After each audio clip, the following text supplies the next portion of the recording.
Yeah, we think they do, and again, we think that that fears here are perhaps a little misplaced. Firstly, the evidence, if you like, on correlations breaking down or diversification becoming less effective is mixed. People are worried that, we've had 5, 6, 7 years of QE, which has involved bond buying and therefore, a transfer of investor risk appetite out into riskier assets. People think that therefore, bond and equity returns have been correlated in this period in a positive way. They haven't. They've still been negatively correlated.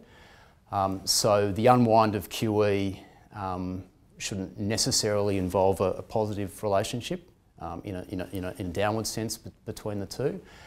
I think the second thing to point to is historically, when yields are rising, as we expect that they will, it's a good time in the cycle, meaning that corporate cash flows are strong. It's a good time, therefore, typically to be invested in credit and equities. So, bond yields rising, may see a bit of bond or government bond underperformance, but typically your riskier assets still do well in this stage of the cycle.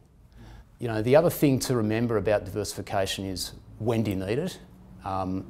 And typically you need it when your risk assets, your equity part of your broader portfolio is doing badly.